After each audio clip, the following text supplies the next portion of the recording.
అమ్మ బాబోయ్, కాకరకాయలో చికెన్ విత్ చాక్లెట్ కాంబినేషన్ పోలే, అద్దిరిపోలే. ఆ నేమ్ వినగానే హార్ట్ బీట్ ఒక్కసారిగా ఆగిపోయినట్టు అనిపించట్లే. నాకు అలానే అనిపించింది. కానీ ఎప్పుడు ఒకేలా ఏం తింటాం, ఎప్పుడు బొంగులో చికెన్ ఇవన్నీ రొటీన్గా చూసే ఉంటాం.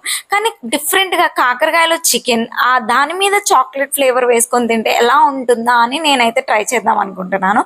ఫస్ట్ అయితే కాకరకాయలో చికెన్ స్టఫ్ అంతా ఉప్పు కారం పసుపు వేసేసి బాగా కొంచెం సేపు ఆవిరి మీద ఉడకనిచ్చా అనమాట.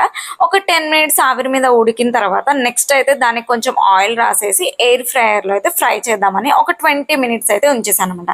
చూసారా, తీసేటప్పుడు అయితే ఫ్లేవర్ మంచి ఆసమ్ స్మెల్ వచ్చిందనమాట. దాని మీద డైరీ మిల్క్ చాక్లెట్ వేసుకొని తింటూ ఉంటే టేస్ట్ అయితే 3 టేస్టెస్ ఒకేసారి టేస్ట్ చేస్తున్నట్టు అయితే ఫీలింగ్ కలిగింది. చాక్లెట్ స్వీట్నెస్, కాకరకాయ వగరు, చికెన్ స్పైసీ. అమ్మ బాబోయ్, లైక్ షేర్ సబ్స్క్రైబ్.